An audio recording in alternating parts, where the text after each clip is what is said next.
Regional comprehensive economic partnership. अब कैसे हम तथ्यों का विश्लेषण करते हैं, तो इसमें सदस्य कितने हैं? 15, 15 मेंबर्स हैं।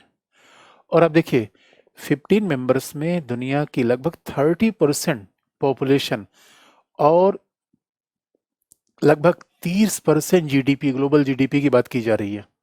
आरसीपी के 5 देश हैं, ऑस्ट्रेलिया, चाइना, इंडोनेशिया, जापान और साउथ कोरिया। ये किसके मेंबर हैं? G20 के भी। विशेषताएं क्या है? आरसीपी के 15 अगर देश हैं, पहला इंफॉर्मेशन में मिल गया। आसियान के सारे 10 मेंबर हैं जो आरसीपी से देखने को आपको मिल रहा है। Association of south east Asian nation से 10 देश हैं। दूसरा है एक समूह है जो आसियान से ही बना है, वो है आसियान +3। आसियान के 10 हो गए, +3 में कौन आ गए? चाइना, चीन, जापान, दक्षिण कोरिया। ये +3 में ही आ गए। तो याद करने का तरीका है कि आसियान में 10 आ गए और +3 आ गए। उसके अलावा ऑस्ट्रेलिया और न्यूजीलैंड 2, ऑस्ट्रेलिया महाद्वीप से आ गए, ऑस्ट्रेलिया और न्यूजीलैंड।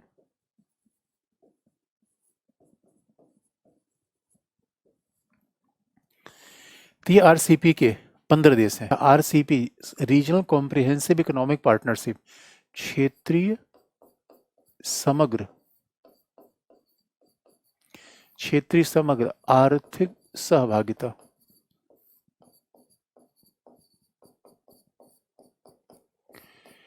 यह रीजनल कॉम्प्रिहेंसिव इकोनॉमिक पार्टनरशिप, ये आरसीपी आ रही है। जब हम समग्र आर्थिक सहभागिता की बात करते हैं, इकोनॉमिक पार्टनरशिप की बात करते हैं, इसका मतलब है व्यापार होगा, वस्तु का व्यापार होगा, निवेश की बात होगी, सेवा के समझौते होंगे। इसे समग्र का मतलब है केवल मुक्त व्यापार तक ही मामला नहीं है, समग्र बात की जा रही है, कॉम्प्रिहेंसिव ट्रेड होगा। आरसीपी बना, इस तथ्य से हम क्या क्या विश्लेषण निकाल सकते हैं, क्योंकि बहुत जो इंटरेस्टिंग पॉइंट दिख रहा है कि पहला, आज भी उदारीकरण और भूमंडलीकरण का महत्व दिखता है। इसका मतलब है आरसीपी दिखता है कितनी भी दुनिया में संघर्ष की बात की जाए, लेकिन वास्तविक तौर पर प्रधानता भू अर्थ की है, जियो इकोनॉमी की है। प्रधानता किसकी है? भू अर्थ की है, जियो इकोनॉमी की है। इसका मतलब है अब हम संयुक्त राष्ट्र संघ के महासचिव कह रहे हैं दुनिया में कोल्ड वॉर है। एक ही तथ्य को किस किस तरीके से हम जोड़ सकते हैं।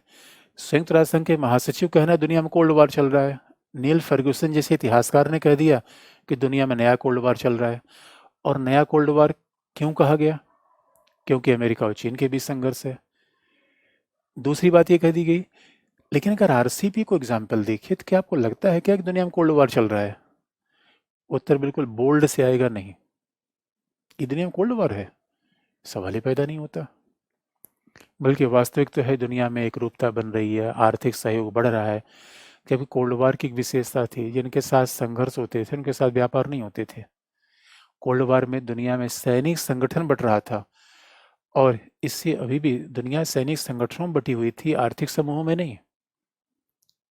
इसका मतलब है कि आप कितनी भी, अब एक तरफ लोग क्या कह रहे हैं, एक तरफ कोल्ड वॉर की बात की जा रही है, अमेरिका संरक्षणवाद लेकर आ रहा है, अमेरिका ट्रंप की द्वारा जो राष्ट्रवाद की नीति अपनाई गई, चाइना उसके जस्ट अपोजिट जा रहा है।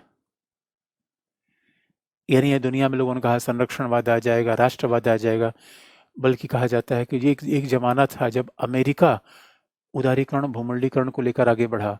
विश्व व्यवस्था का निर्माण करने में अमेरिका की बहुत महत्वपूर्ण भूमिका थी। अब ये भूमिका चीन लेकर आ रहा है, क्योंकि आरसीपी में सबसे बड़ी इकोनॉमी के रूप में कौन आ रहा है? चाइना। इससे दूसरा जो बहुत बड़ा मैसेज मिलता है कि आने वाली दुनिया सही मायने में चीन केंद्रित बन रही है। चीन उदारीकरण का अग्रणी बन गया है, समाजवादी देश होते हुए। अमेरिका संरक्षणवाद लेकर आगे बढ़ा, अमेरिका राष्ट्रवाद लेकर आगे बढ़ रहा है, चीन उदारीकरण का अग्रणी बन रहा है, ये अपने आप में हैरान कर देने वाली घटना है, लेकिन सच है। ये वर्ल्ड ऑर्डर में बड़ा चेंज है। आज का जो ब्रिटेन वुड्स वर्ल्ड ऑर्डर है क्या, सेकेंड वर्ल्ड वार के बाद जो बना, वो पूरा IMF, वर्ल्ड बैंक, WTO जो गेट का नया रूप है, वो सब तो अमेरिका ने बनाया है, सब विकसित देशों ने बनाया। अब वो अमेरिका पीछे जा रहा है।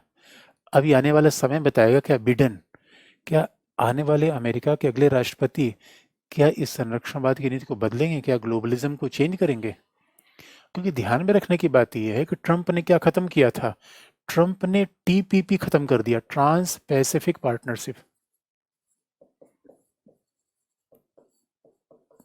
जो TPP का प्रस्ताव ओबामा, पूर्व राष्ट्रपति ओबामा ने किया था, TPP Trans Pacific Partnership America के लीडरशिप में थी।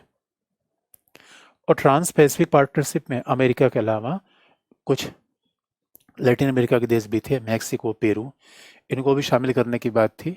आसियान था, जापान, दक्षिण कोरिया, ऑस्ट्रेलिया, न्यूजीलैंड थे, उसमें चाइना नहीं था। यानी अब देखिए फिर दिखाता है कि दुनिया में कैसे अमेरिका और चीन की प्रतिस्पर्धा चल रही है। TPP जो प्रस्ताव किया गया था वो ट्रंप ने खत्म कर दिया, और कहा भी गया है TPP ने जो बहुपक्षवाद था उसको खत्म किया। ट्रंप ने कहीं न कहीं बहुपक्षवाद पर हमला किया और ट्रांस पैसिफिक पार्टनरशिप को उन्होंने समाप्त कर दिया।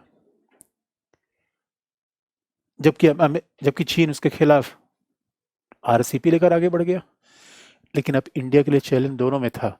जब TPP का प्रस्ताव किया गया था तो इंडिया भी TPP में शामिल नहीं हो रहा था। इसका मतलब है भारत को बड़े आर्थिक सुधार करने पड़ेंगे। अब जरा सोच के देखिए, TPP में पेरू, मैक्सिको जैसे छोटे देश शामिल होने को तैयार थे। RCP में वियतनाम शामिल होने को तैयार है। ये दिखता है कि इंडिया के लिए चैलेंज बड़ा है, क्योंकि इंडिया न तो TPP में शामिल हो पा रहा था, क्योंकि इंडिया की आर्थिक आवश्यकताएं अलग किस्म की है। हमारे यहाँ अभी भी इंडस्ट्रियलाइजेशन उस स्तर पे नहीं हो पाया है। भारत बड़ा देश है, एग्रीकल्चर का अपना इंटरेस्ट है, उद्योगों को संरक्षित करना है, चीन से व्यापार घाटा है। ऐसे मामले में भारतीय विदेश नीति के बड़े चैलेंज बने हुए हैं, वो चैलेंज मूलतः आर्थिक है। चौथी बात देख लीजिए, RCP से इन्फर क्या आप कर सकते हैं, RCP से आप क्या बता सकते हैं, और बता क्या सकते हैं कि बड़ी इंटरेस्टिंग बात है। अब कोरोना को लेकर पूरी दुनिया में एक माहौल बन गया है, चीन अलग थलग पड़ रहा है, चीन के खिलाफ पूरी दुनिया आ चुकी है। और आज कॉम्प्लेक्सिटी का मामला क्या है, RCP में जापान और दक्षिण कोरिया, ऑस्ट्रेलिया का तो बड़ा ही डिप्लोमेटिक संघर्ष हो गया है चीन के साथ। और आज अपने आप में सबसे बड़ी कॉम्प्लेक्सिटी ये है, दुनिया में जटिलता ये है, इसे कैसे आप कोल्ड वार कहेंगे, जो सबसे बड़े सामरिक सहयोगी अमेरिका के हैं वो सबसे बड़े व्यापारिक सहयोगी बन रहे हैं चाइना के। और जब कोरोना आया तो दुनिया में बार बार कहा गया कि हर देश चाइना पर अपनी डिपेंडेंसी खत्म करना चाहता है। हर देश चाहता है कि चाइना पर उसकी डिपेंडेंसी ना हो, क्योंकि पूरी दुनिया में सामान की सप्लाई के लिए सप्लाई चेन कहते हैं। सप्लाई चेन का मतलब भारत में अगर दवाएं बनेंगी तो दवा का मूल इंग्रेडिएंट चाइना से आ रहा है। तो बिना उस, भले हम बड़े निर्यातक हों, लेकिन बिना उस मूल इंग्रेडिएंट के तो हम निर्यात कर ही नहीं पाएंगे। और ऐसी परिस्थिति में जब दुनिया के बीच व्यापार रुक जाएगा तो हम कैसे निर्यात करेंगे, हम किसी चीज़ को कैसे चला पाएंगे। इसीलिए कहा जा रहा है कि आज आप देखेंगे कि कैसे प्रॉब्लम आ रही है। इसीलिए ऑस्ट्रेलिया, आप कितनी कॉम्प्लेक्स दुनिया है, अमेरिका के सामरिक भागीदार कौन है, अमेरिका के सबसे महत्वपूर्ण सामरिक सहयोगियों का नाम लीजिए। उसमें निश्चित तौर पर हम खास तौर पे सामरिक सहयोग किसके, RCP के संदर्भ में बात कर रहे हैं, सबके संदर्भ में नहीं। अमेरिका के सबसे महत्वपूर्ण सामरिक सहयोगियों में नाम आएगा जापान का, ऑस्ट्रेलिया का, यानी जिनकी सुरक्षा की जिम्मेदारी अमेरिका की है, ये आप याद रखिए। दक्षिण कोरिया का, इंडोनेशिया, साउथ ईस्ट एशिया वगैरह में भी अमेरिका का बड़ा इंटरेस्ट है। South East Asia, Malaysia, ASEAN के देश भी अमेरिका के बहुत निकट हैं। जो अमेरिका के सबसे महत्वपूर्ण सामरिक सहयोगी हैं, और संयोग की बात है वो चीन के सबसे महत्वपूर्ण व्यापारिक सहयोगी हैं। वो चीन के सबसे महत्वपूर्ण व्यापारिक सहयोगी बन गए। ये अपने आप में दुनिया में कितना बड़ा चेंज है जो दिखाता है। अब बताइए, ऐसी दुनिया का हम कोल्ड वॉर कई दुनिया कैसे कहें? तो जब कोल्ड वॉर का मुद्दा है तब भी आप इस बात को एक्सप्लेन कर दीजिए। जब कोल्ड वॉर का मुद्दा है तब इस बात को आप एक्सप्लेन करिए कि भाई दुनिया में ठीक है, गुतरेस कह रहे हैं कोल्ड वॉर है, और लोग कह रहे हैं कोल्ड वॉर है। हमें कोल्ड वॉर कहाँ दिख रहा है? जब आप किस तरीके से अमेरिका के सामरिक सहयोगी जापान, ऑस्ट्रेलिया, दक्षिण कोरिया, आसियान के देश भी आप देखिए, सिंगापुर, आसियान में सिंगापुर अमेरिका का बड़ा सहयोगी, थाईलैंड, और लेकिन वो ये सारे देश सबसे बड़े व्यापारिक सहयोग इनका किसके साथ चल रहा है? चीन के साथ चल रहा है। इसलिए कहना कि चीन अलग थलग पड़ गया है, चीन के खिलाफ पूरी दुनिया आ गई है, ये कहाँ सच है? ये कहाँ सच है? ऐसे मामले में फिर आप ओवरऑल देखिए। इसलिए जब हम ये बात कहते हैं, फिर ओवरऑल देखिए, जब हम ये कहते हैं कि अमेरिका के साथ हम संगठन बना लें, अमेरिका भारत अलग देखेंगे, लेकिन जब हम ये कहते हैं अमेरिका के साथ हमें गठबंधन बना लें, हम चीन के खिलाफ चले जाएं, अमेरिका को दबाने के लिए क्वाड बना लें, तो क्वाड बना लें, क्वाड में है कौन? भारत है, अमेरिका है, जापान है, ऑस्ट्रेलिया है। इसे बार बार दोस्तों कहा जाता है कि दूसरे के कंधे पर रखकर बंदूक नहीं चल सकती है, दूसरे के भरोसे अपनी सुरक्षा नहीं हो पाएगी। और कई बार तो हमने विश्वविद्यालय में देखा है, 50 दोस्त दूसरे के भरोसे झगड़ा झगड़ा कर लिए कि मेरा एक मित्र है जो आएगा और मुझे बचाएगा मारपीट में, पता चला खुद पिट गए और दोस्त तब आया जब सब कुछ चला गया। इसलिए ये बात बहुत मार्मिक है। अब ठीक है, संगठन बना लीजिए, लेकिन दुनिया इतनी आसान नहीं है, दुनिया बड़ी जटिल किस्म की है, और दिखता है चीन का प्रभाव कितना ज़्यादा बढ़ गया है। अब टीपीपी के मेंबर कौन है? जो भी प्रपोज किया गया था 2016 में, और आप जानते हैं वो तो स्क्रैप कर दिया गया, अब ये है नहीं। अब टीपीपी के, ट्रांस पैसिफिक पार्टनरशिप के, अगर आप मेंबर देखिए तो उसमें आता कौन है कि ऑस्ट्रेलिया, ऑस्ट्रेलिया महाद्वीप से ब्रुनई, आसियान से Canada, Canada, Chile, Latin America, Japan, Malaysia, South East Asia से Mexico, Latin America, New Zealand, Peru, Singapore, Vietnam और यूनाइटेड स्टेट्स। ये ध्यान रखने की बात है। जो टीपीपी है इसका मतलब है कि उसमें चाइना नहीं है, इसमें चाइना नहीं है। और ओबामा के द्वारा ये प्रस्ताव किया गया था, ओबामा के द्वारा जो बात आगे बढ़ाई गई थी, किस तरीके से हम टीपीपी को लेकर आगे बढ़ें, और जब टीपीपी आगे बढ़ेगा तो निश्चित तौर पर एक अमेरिका का व्यापार बढ़ेगा, और ख़ास तौर पर अमेरिका के अगर सामरिक सहयोगी, कि टीपीपी में जिन लोगों को हम देख रहे हैं, ऑस्ट्रेलिया है अमेरिका का सामरिक सहयोगी है, कनाडा है अमेरिका का सामरिक सहयोगी है, वियतनाम आज अमेरिका के साथ बड़ा अच्छा है। अब जरा सोच के देखिए दुनिया में कितना बड़ा बदलाव हो रहा है। पेरू है, मैक्सिको है, चिली है, ये फ्री ट्रेड के चैंपियन है। इतने छोटे छोटे देश हैं, फ्री ट्रेड के चैंपियन है, तो भारत के लिए कितना बड़ा चैलेंज आ रहा है। और संयोग की बात है, न तो टीपीपी में भारत, टीपीपी में भी भारत नहीं, और आरसीपी में भी भारत नहीं। अब आरसीपी से भारत को क्या निष्कर्ष निकलते हैं? भारत न टीपीपी में था, आरसीपी में था, और टीपी में क्यों नहीं था, वही चिंता थी कि भाई टीपीपी में तो कहा गया था टीपीपी का समझौता ज़्यादा लिबरलाइज था। उसमें तो ये तो बात कही गई थी कि किसी देश की बहुराष्ट्रीय कंपनी दूसरे देश में निवेश करेगी तो उसको भी लगभग वही सुविधाएं मिलेगी, किसी प्रकार का भेदभाव नहीं होगा। अब भारत की अर्थव्यवस्था के सामने अनेक चैलेंजेस हैं। उसके अलावा देखिए कि अब भारत के सामने फिर विकल्प क्या है कि आरसीपी में भारत क्यों शामिल नहीं हुआ? क्यों शामिल नहीं हुआ, और उसके सामने फिर विकल्प क्या है?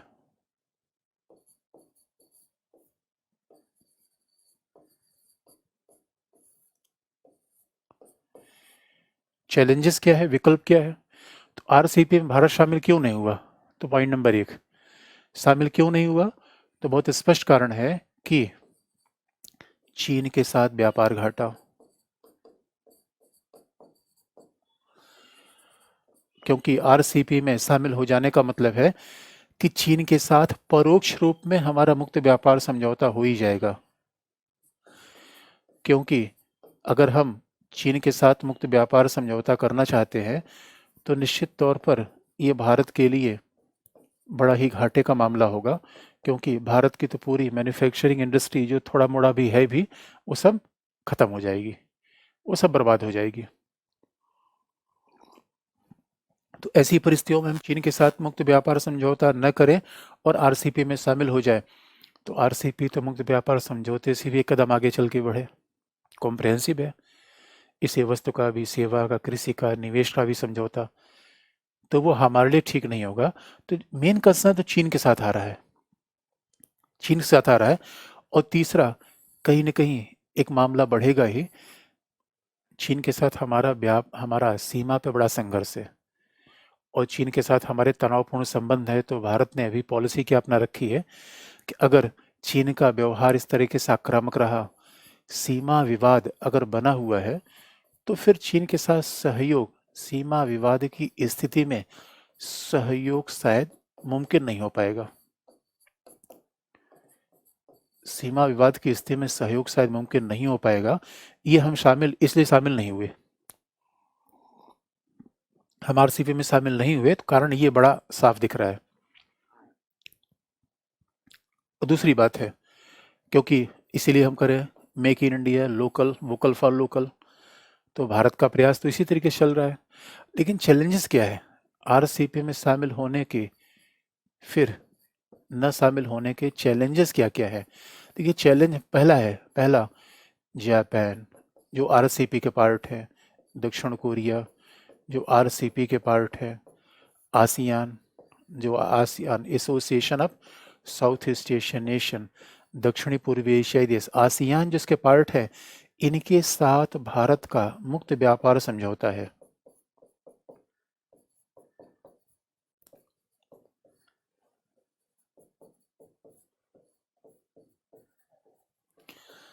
इनके साथ भारत का मुक्त व्यापार समझौता है। अब जरा सोच के देखिए, इनके साथ अगर भारत का मुक्त व्यापार समझौता है और भारत आरसीपी में शामिल नहीं है, ये आरसीपी में शामिल है, तो निश्चित तौर पर यहाँ से सारे सामान हमारे पास आएंगे। इसलिए आप देखेंगे भारत का आसियान से व्यापार घटता बढ़ता जा रहा है। भारत बार बार इन देशों के साथ होने वाले व्यापार समझौतों की हमें समीक्षा करनी पड़ेगी। पहला चैलेंज आएगा ये। दूसरा चैलेंज कहाँ पे है?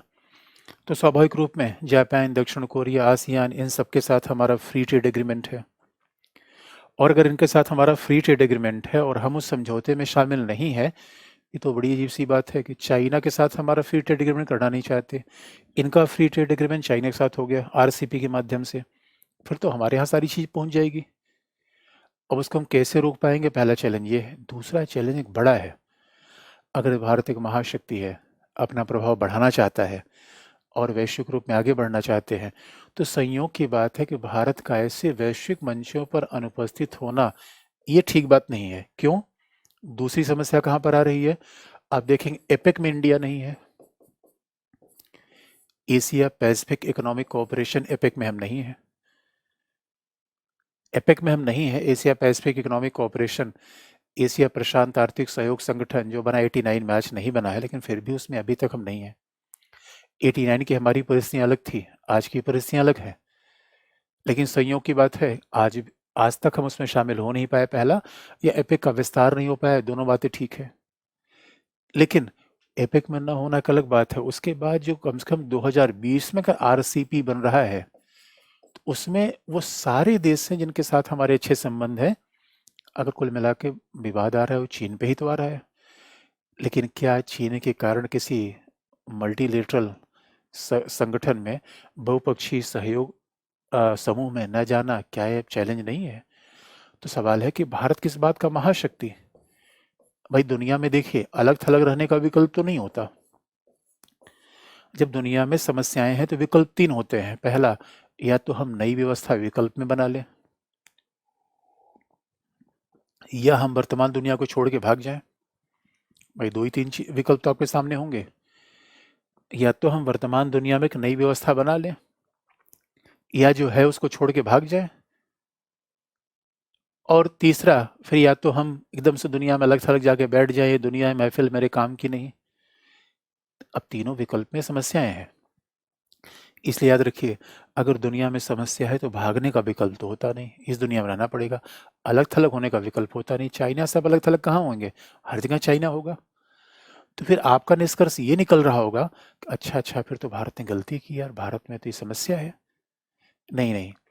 अब याद रखिए, फॉरेन पॉलिसी में जो सरकार निर्णय ले रही है, वो बहुत सोच समझ के लेती है, और सरकार के पास जो निर्णय है, वो बड़े सारे डेटा से वो पूरा प्रेशर देख के लेती है, वो देखती है क्या घाटा है, क्या फ़ायदा है, तब हम कोई डिसीज़न करते हैं, तब हम कोई निर्णय कर पाते हैं। इसीलिए मामला ये नहीं कि सरकार गलती कर रही है, लेकिन मामला ये कि हमें भविष्य में क्या करना चाहिए। यानी चुनौती नहीं, फिर हमारे विकल्प क्या हैं, जहाँ हमें प्रभावी बल देना चाहिए। क्योंकि चैलेंज तो है, और चैलेंज है तो स्वाभाविक रूप में याद रखिए, कई-कई बार 2 चैलेंज होता है। चैलेंज क्या है? शामिल ना होना तो चैलेंज है ही है, समस्या ही है। शामिल होना उससे बड़ी समस्या है। कई बार जीवन में जो 2 समस्याएँ साथ-साथ दिखें, तो जो कम समस्या है उसको हम स्वीकार करते हैं, जो ज़्यादा समस्या है उसको छोड़ देते हैं। तो ये बात ध्यान रखने की है। तो जब कहा जाता है समस्या है, तो हम कम समस्या को प्रेफ़र करते हैं, ज़्यादा वाली समस्या को नहीं। इसीलिए वास्तविकता है कि अगर चीन के साथ हम शामिल नहीं हुए, आरसीईपी में हम शामिल नहीं हुए, जो कि एक निर्णय है बुद्धिमत्तापूर्ण कहा जाएगा, जिस हिसाब से चीन का आर्थिक घाटा बना हुआ है, जिस हिसाब से चीन हमारे बाजार पे नियंत्रण करना चाहता है, और अगर हम भारत के हिसाब से देखें, ये तो अमेरिका ने भी बाद में रियलाइज़ किया। अब अमेरिका अगर चीन के साथ $400 बिलियन के व्यापार घाटे में है, तो ये रियलाइज़ करते-करते अमेरिका को 10 साल लग गया कि नहीं, मामला गड़बड़ चल रहा है। क्योंकि चीन तो अपने बाज़ारों में पैठ हमें देता नहीं। चीन तो हमें प्रेफ़र नहीं कर रहा, और हम उसकी सारी वस्तुएँ लेते चले जाएँ। इसलिए हमने रणनीति बदली। लेकिन हमारे सामने जो बड़ा विकल्प है, वो क्या करें? भारत अमेरिका के साथ फ्री ट्रेड पर बात करे, यहाँ तो आगे बढ़ाएँ। भारत अमेरिका के साथ मुक्त व्यापार वार्ता जो लंबे समय से चल रही है, उसको फाइनलाइज़ करे। भारत यूरोपियन यूनियन के साथ, यानी ये वो क्षेत्र हैं, और कहा जाता है, अब ध्यान देने की बात है कि Bharat America, Bharat European union के जो जो व्यापार है, वो प्रतिस्पर्धी नहीं है, पूरक है।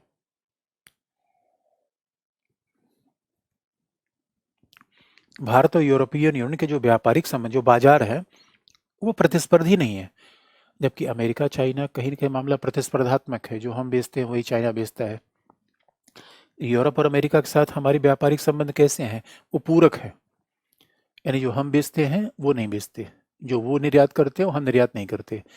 इसलिए यूरोपियन यूनियन के साथ मुक्त व्यापार की वार्ताएं पिछले दशकों से जारी हैं, आज तक फाइनल नहीं हो पाया। अमेरिका के साथ मुक्त व्यापार की वार्ता जारी है, आज तक फाइनल नहीं हो पाया। इसीलिए हमारे पास फिर विकल्प क्या बचता है?